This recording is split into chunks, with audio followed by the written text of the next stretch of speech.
Le jour à l'école, la nuit dans la rue.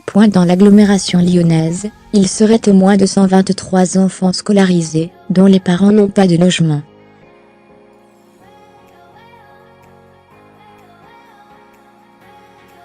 Certains sont hébergés dans des squats, d'autres dorment dans la voiture familiale, ou dans un recoin de la ville, sous un pont ou un parking en sous-sol.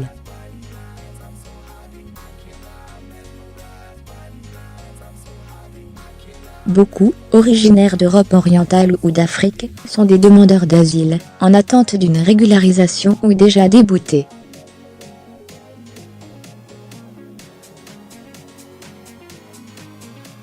Ce lundi 20 novembre, Journée internationale des droits de l'enfant, est l'occasion de tirer à nouveau la sonnette d'alarme pour le collectif Jamais sans toi.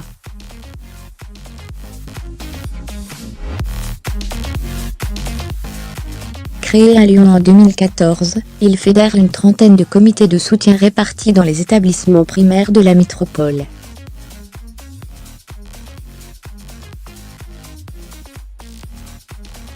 Chaque automne, il réclame au pouvoir public la mise en place d'un dispositif hivernal et la pérennisation des hébergements proposés, explique Raphaël Villiers, membre de Jamais sans toi. Tous les ans, on repart à zéro, déplore-t-il.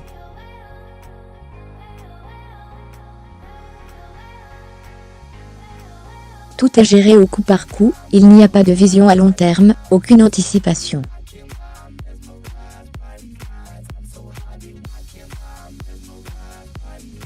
Fermez les guillemets. Le collectif s'est fait connaître en organisant des goûters solidaires, premier pas pour mobiliser les parents d'élèves autour des difficultés de certaines familles, et en occupant des écoles, pour exiger leur relogement par la municipalité ou la préfecture.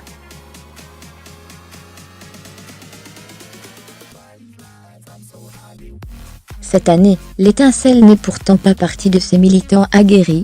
Dans le groupe scolaire Lucie Aubrac du chic 2e arrondissement lyonnais, 12 enfants SDF de 3 à 11 ans, parmi les 237 accueillis, ont été recensés depuis la rentrée.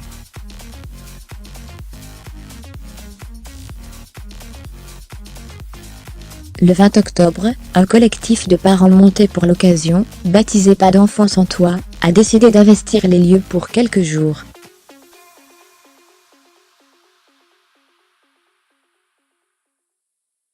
Évacués par la police moins de 48 heures plus tard, ils ont pu obtenir des solutions temporaires d'hébergement pour 6 enfants.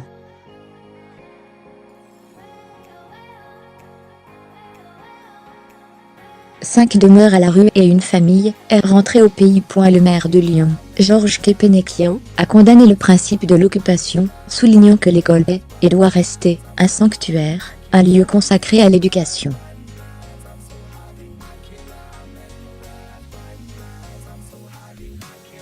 Le vrai problème, ce ne sont pas des parents qui occupent des établissements, mais qu'il y a des enfants qui dorment dehors, répond Xavier de Costet, de Pas d'enfants sans toi.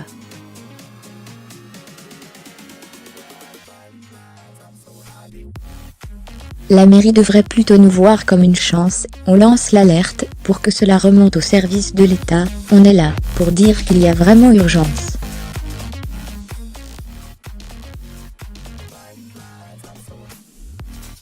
Nous, les enfants, on les voit tous les matins.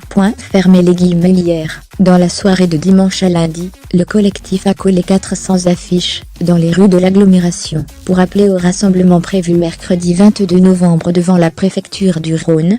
Campement de tentes, soupe partagée et fanfare jusqu'à tard, dit le texte.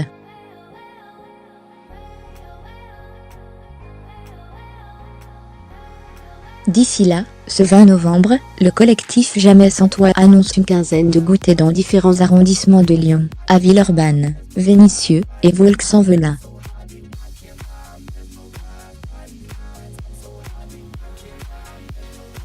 Ce même jour se tient le conseil municipal de la ville. La question ne devrait pas manquer d'occuper les débats.